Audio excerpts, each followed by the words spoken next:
I'm Ben Mankiewicz along with Rookie Mankiewicz, and we're asking you to subscribe to TYT Sports, aren't we, Rookie? That's quacktastic. Welcome to TYT Sports, everybody. I just started. I literally just started. It's ridiculous. Thanks. Typical. TYT Sports, I guess I'm doing it by myself. Man, Game 6 of the World Series last night.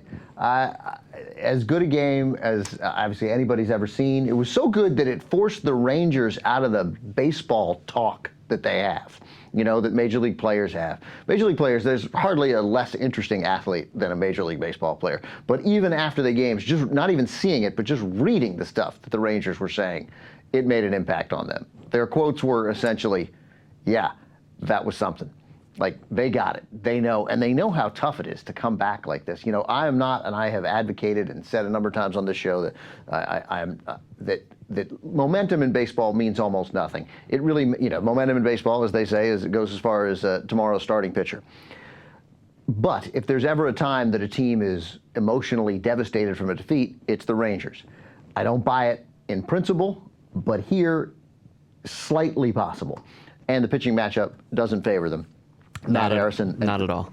Right, Matt Harrison and Chris Carpenter. But I hate starting guys on 3 days rest who are accustomed to starting on 4 days rest. And if Carpenter doesn't have it, obviously then it evens back out. And as soon as that game starts, as soon as that first pitch from Chris Carpenter is thrown to Ian Kinsler, do you think the Rangers really care about last night? You think they remember? Like, that new game has started, and then they're the Texas Rangers, and they won 96 games, and they got every chance to win this game against a guy who's on 3 days rest.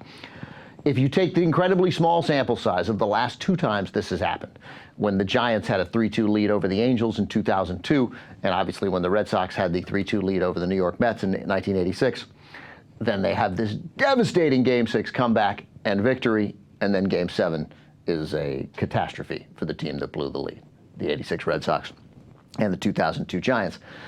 Game 7 in 1986 was actually rained out, so there was actually a day for the Red Sox to get back and get prepared to play Game 7, and they had a lead in that game, and John McNamara made some of the most puzzling managerial decisions of all time. Anyway, Mets obviously won Game 7. Very few people remember Game 7. Everybody remembers Game 6.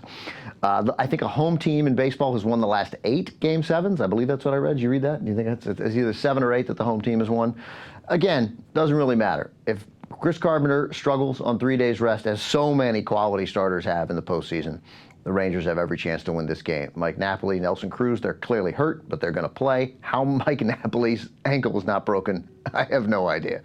But he's a tough bastard, and I think even if the Cardinals win, man, he'll get MVP. I'd be tempted to give him MVP, although David Freese just made a pretty big case for himself last night. It's been an unbelievable series. Like, you know, maybe it wasn't played that well, but what difference does it make? That's part of what made it exciting.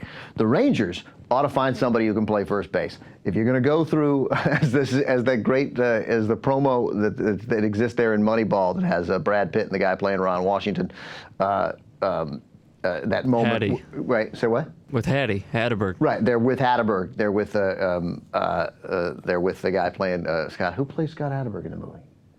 Why can't I remember? The guy from Parks and Recreation. Anyway, it was on the tip of my tongue when I started the sentence.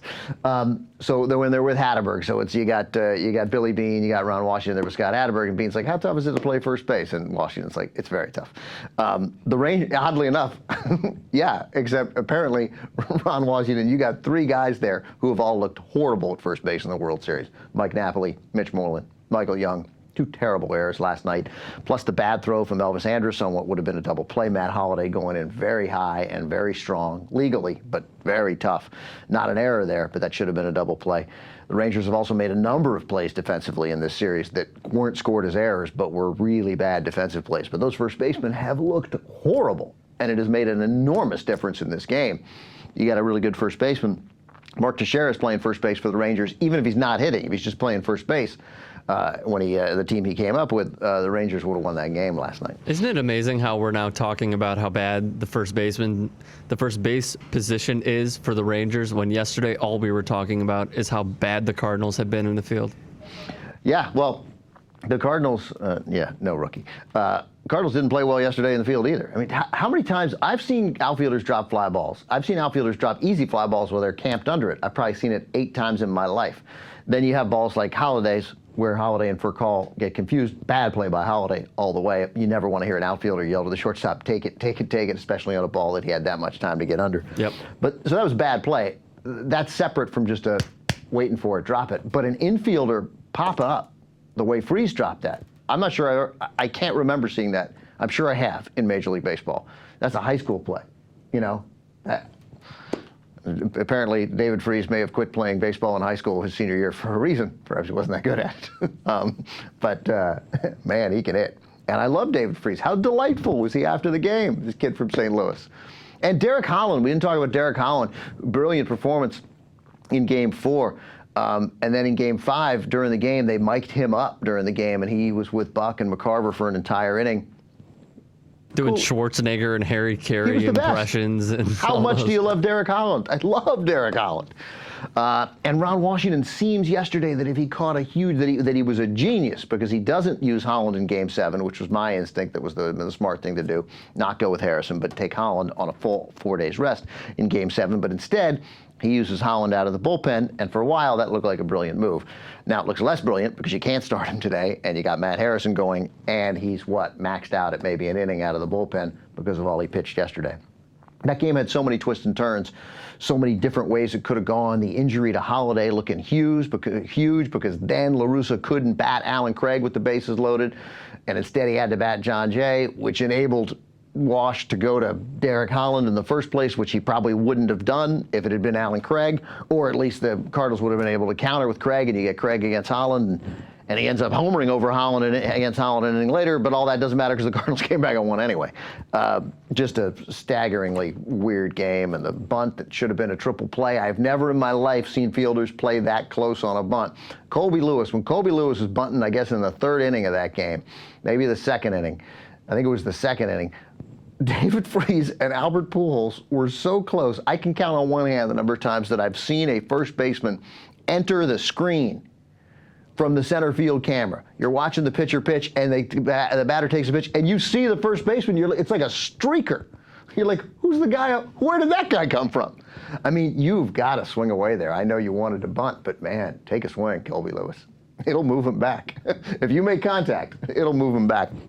And I thought, why bunt in that situation if they're playing that close? Because it can't work. Like, unless you get it, move the pitcher. Had to be perfect. It's got to be perfect. There's such a small cone where you maybe get that job done. Because that was a good bunt Colby Lewis dropped down. But David Freese was 15 feet away. So they turned a double play. I don't know. I thought it was foolish to continue that. A lot of questionable managerial moves for Ron Washington. Not a good day. Game 5, terrible for Tony La Russa. Game 6, not great for Ron Washington.